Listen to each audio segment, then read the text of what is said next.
50 days weight loss challenge day 40 இன்னைக்கு காலையில எப்பவும் போல எம்டி ஸ்டமக்ல வெயிட் வந்து செக் பண்ணிடலாம். 58.30 வந்து இருக்கு. Super super. இந்த 50 days weight loss challenge டீடைல்டா டிப்ஸ் அண்ட் ரெசிபிஸோட லாங் வீடியோவை நான் வந்து யூடியூப்ல வந்து ஷேர் பண்ணிட்டு இருக்கேன். மிஸ் பண்ணாம வாட்ச் பண்ணுங்க.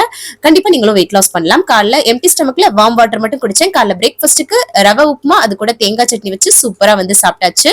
அதுக்கப்புறம் மதியம் லஞ்சுக்கு அவல் உப்புமா தான் வந்து பண்ணியிருந்தேன். அதுல நிறைய கடலைப்பருப்புலாம் போட்டு பண்ணியிருந்தேன். அதுக்கப்புறம் முருங்கைக்கீரை வந்து பருப்பு போட்டு பண்ணது. அதுக்கப்புறம் இந்த கொத்தவரங்காய் பொரியல் அதை வந்து சீனி வரங்காய் கூட சொல்லுவாங்க. அந்த பொரியல் எல்லாமே வச்சு சூப்பரா சாப்பிட்டாச்சு. இந்த மாதிரி ரெசிபிஸ் எல்லாமே கூட அந்த லாங் வீடியோல இருக்கு. ஸோ மிஸ் பண்ணாம பாருங்க. ஈவினிங் ஸ்நாக்ஸுக்கு வறுத்த வேர்க்கடலை ஒரு 2 ஸ்பூன் அளவுக்கு வந்து சாப்பிட்டேன். நல்ல ஃபில்லிங்கா இருக்குங்க.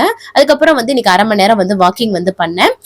நைட்டு டின்னர் 6:30 மணிக்கே எடுத்துக்கிட்டாச்சு. இது வந்து கோதுமை மாவு, கடலை மாவு, ராகி மாவுலாம் சேர்த்து சப்பாத்தி, அது கூட வந்து அந்த கீரை பருப்பு போட்டு பண்ணது, அந்த பொரியல்லாம் வச்சு சூப்பரா வந்து சாப்பிட்டுட்டு கடைசியா வார்ம் வாட்டர் குடிச்சு கம்ப்ளீட் பண்ணேன். தேங்க்ஸ் ஃபார் வாட்சிங் ஃப்ரெண்ட்ஸ். பாய்.